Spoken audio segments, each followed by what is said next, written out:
The full foil tutorial I wish I had when I was starting out. I'm starting off by putting 2 foils in at the nape area, and then along the sides I'm going to be putting 3 foils on each side. These foils are actually not slices, they're little micro weaves that almost look like slices, but there is some hair missing out. If I would have done slices, it would have been a little bit too solid, and even with a root melt would kind of look stripy. Now I'm connecting the back hairline zones together, and I'm below the occipital bone here doing a little bit of back combing. That little bit of back combing is helping me not do it all the way to the scalp, and that's because since I'm underneath that occipital bone, it's kind of like a hole, and if you foil to the very tippy top, it just looks really ugly, mostly if you're not going to do a root smudge. Once I'm over the hump and I'm working my way towards the crown and top section, I am foiling back to the scalp. For this, I'm dividing it into 2 and I'm just bouncing back and forth, making sure that both of those foils connect. I'm playing a game that I like to call connect the foils. Making sure that all the foils are connected to another foil and another section is going to make sure that this is the most seamless, transitional, most even blend possible. So if she wears her hair half up, half down, it is going to look amazing. So once I have all those nape foils and back foils all connected, I'm now going to focus on the top part of her crown and the back of her head. Now, when it comes to foil flipping, this is totally optional. You don't have to do this. I foil flip just because I was trained to do it this way. And the reason why I enjoy to still do it this way is because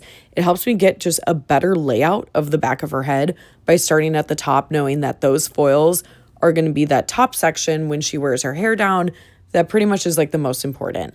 So I'm taking these really baby fine weaves here until this zone gets uncomfortable, like way bigger than a comfortable peace sign.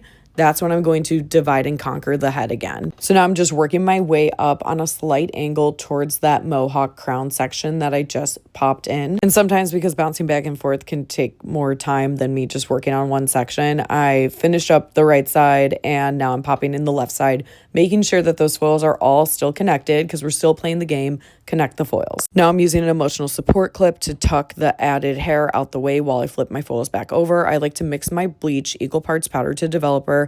I love using Olgo Cool Tone bleach because it hardly swells. I'm currently using that with 10 volume. Okay, now onto the sides of the head. We're trying to give her what I like to call a dime piece. It's not like a crazy money piece, but there is like an added pop in the front. Around her hairline, I'm taking 3 back-to-back foils prior to leaving a normal amount of hair out in between. And in case you guys forgot, we're still playing connect the foils. So right now, as I'm foiling this side, I'm pivoting up her hairline, but look at that.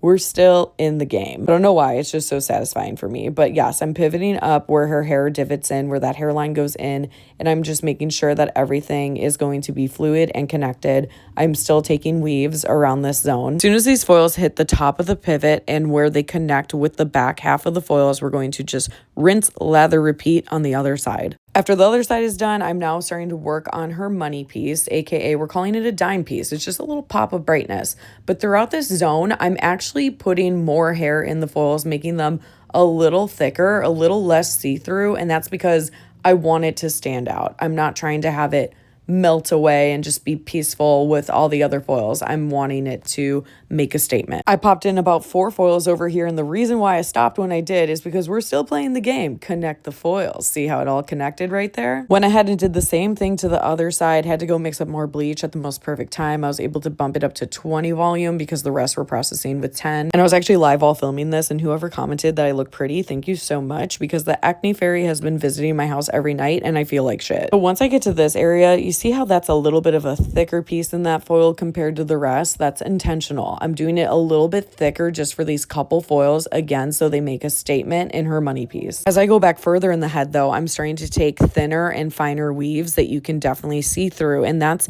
to help it not look stripy. A lot of people hate doing vertical sectioning through the mohawk zone is because they struggle with it looking stripy. And girl, same. It has happened to me so many times, but I figured out the hack. One, you cannot do baby thin slices. You have to do baby thin micro weaves. It has to be very, very skinny, everything, to make it look nice. And yes, horizontal sectioning is great because it's a bit easier to give you that easier blend if you're wanting that.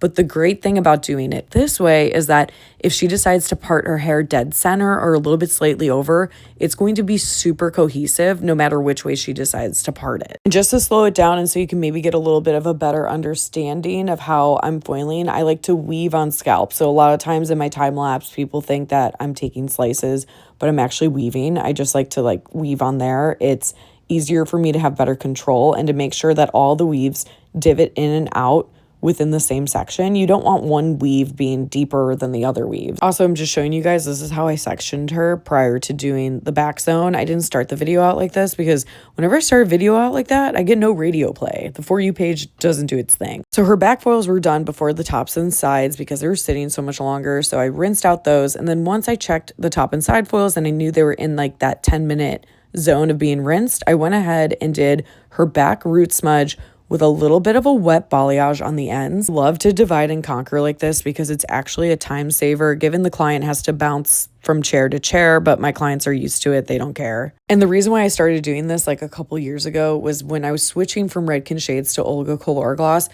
was a little bit nervous, switching to a different color line and switching up my formulations. So while I did this, if something didn't turn out well with the root smudge formulation, I was easily able to adjust the formula when I got to the more important zones, and I was also able to tweak the back if I needed to. It also works really well for me because Olga Color Gloss only needs 3 minutes to process, so majority of my root smudges I only have sit on from like 5 to 7 minutes because I'm usually not trying to root smudge to like correct a bad foil. I'm trying to just blur the root a bit, something to take the edge off a little bit and make the foils grow out nicer. I'm not really trying to get 100% coverage. So by dividing it up like this, I'm able to rinse the root smudge out at the proper time to not give a crazy amount of coverage. Today's formula was 8A, 7N, equal parts with 7 volume. For the wet balayage on the ends, it was honestly just leftover bleach. So it was that cool tone and 20 volume that had been sitting out quite a bit. And these are our final results. We did not do a toner. I did use their purple shampoo and conditioner, which she's going to use at home about once every couple weeks to maintain it. Total time of the surface was about 3.5 hours.